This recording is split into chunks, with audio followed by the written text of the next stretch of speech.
ang Direktor po ng PHIVOLCS. Direktor, magandang umaga po.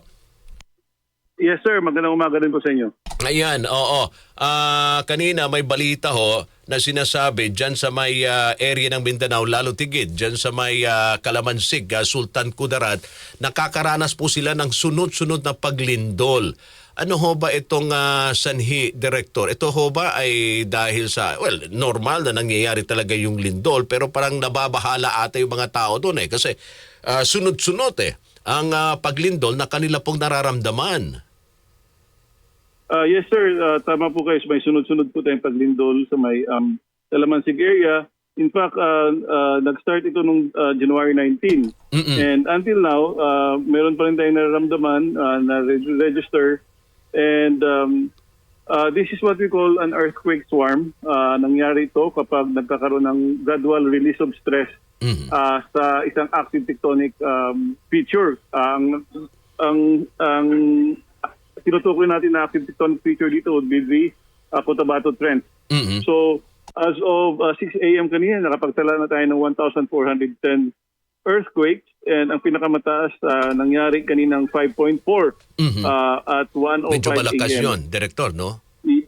This 5.4 earthquake is considered as a moderate earthquake. And ang pinakamataas na intensity na nai-record natin is intensity 4 sa may Libak and Palimbang in Sultan Kudarat. Okay. All right.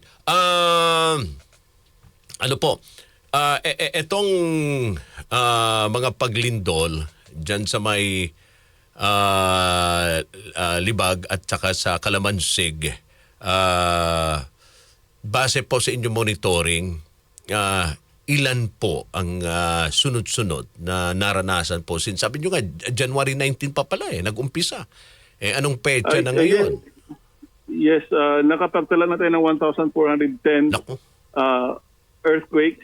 And pero kapag titingnan natin yung pattern, kumukonti naman except kagabi. Opo. Kasi nga, or kanina, meron tayong magnitude 5.4 and then nagkaroon po ng mga sunod-sunod na paglindol. Opo. But nung January 20, for example, nasa 289 yung naitala natin, and then yung mga sumusunod na araw, nasa 136 na lang. Ang pinakamababa is nung January 23, nasa 65.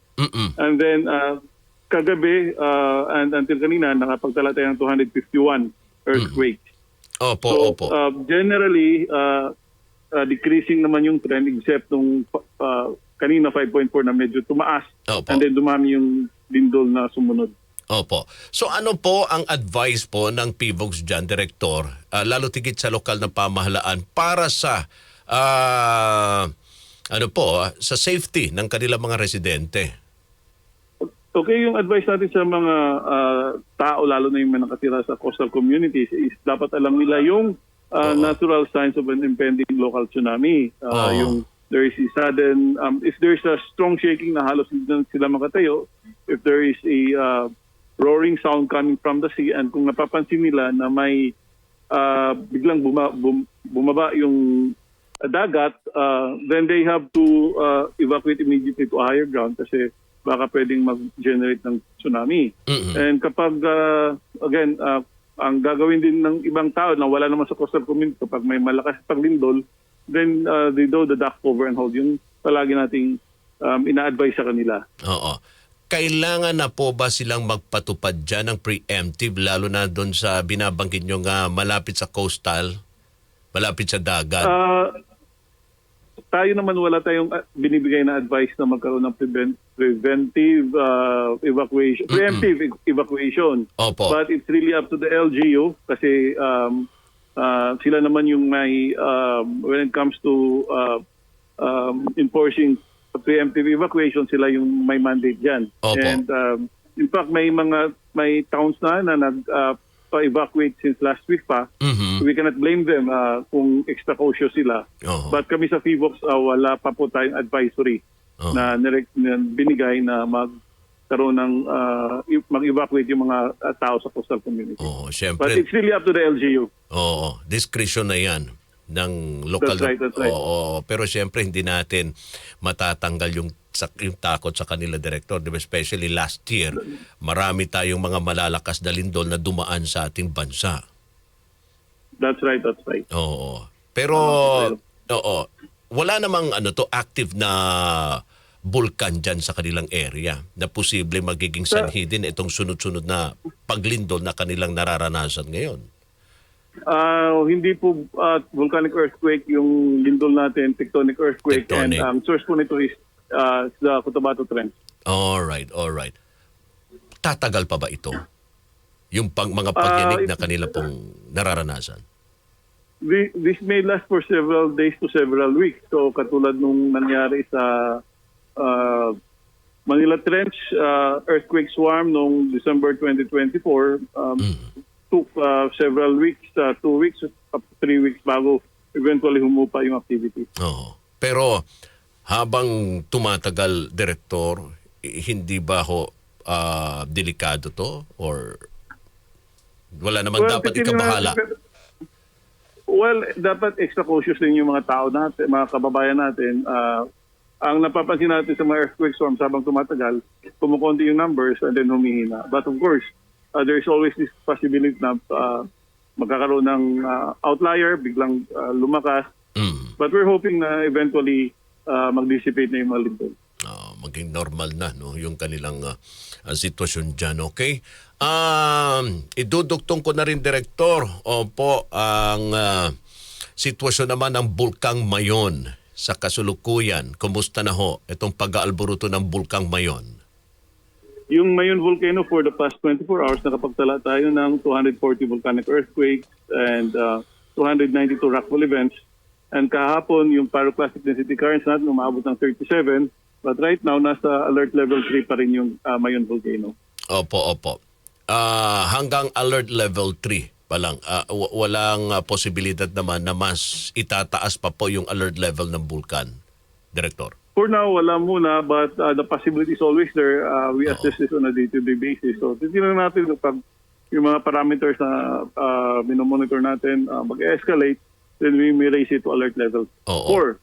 Kapag opposite naman, kapag hihina yung activity, then we may lower it to alert level 2. But right now, maintain pa rin muna natin alert level 3. Oo, pero parami pa rin yung pagbubuga nito ng mga ng sabi nyo nga, rockfalls, yung lava na inilalabas, no? Yung rockfalls natin, nagbavari. Ang pinakamataas natin is noong January 19, umabot to 340. Pero kahapon, nasa 292 lamang. And yung humahaba yung lava natin from the crater, lava flow. Right now, ang pinakamataas is nasa around 3 kilometers, 3.41 kilometers from the crater. Opo. So, matinding pag-iingat pa rin at hindi pa rin po pwedeng bumalik ang mga residente na nakatira dyan malapit sa may Bulkang Mayon. Yes po. Again, yung recommendation natin, dapat walang tao inside the 6-kilometer permanent danger zone. Oo. At hindi pa rin natin masasabi, Director, no, kung kailan ito magiging normal itong yung sitwasyon ni Bulkang Mayon, no? Yes, sir. Hindi pa rin natin masasabi kung kailan matatapos itong effusive activity ng Mayon volcano. Oo. But yung possibility na biglang sumabog ito ng malakas, anong nakikita ninyo? The possibility is always there. But right now, ang nakikita natin is effusive eruption muna. Similar to what we've seen noong 2023. Effusive activity ng Mayon volcano. Opo. Yung ibang mga volcano naman dito sa ating bansa, kumusta ho ang ginagawa natin pagmamonitor? Yung Taal volcano naman, for the past 24 hours, we recorded 8 volcanic earthquakes. And nasa alert level 1 pa rin yung Taal volcano. Ang Canlaon volcano naman, for the past 24 hours, nakapagtala tayo ng 10 volcanic earthquakes. And maintain pa rin natin yung alert level 2 ng Canlaon volcano. Yung Bulusan volcano, alert level 1, similar to Taal volcano. Ayun. Alright, Director, bago ko pa bitawan sa ere, dito nga sa mga nangyaring sunod-sunod na paglindol, mayroon ho ba tayong mga nakaambang po dyan, mga aktibidad na gagawin ng PVOX para sa ating mga kababayan sa publiko?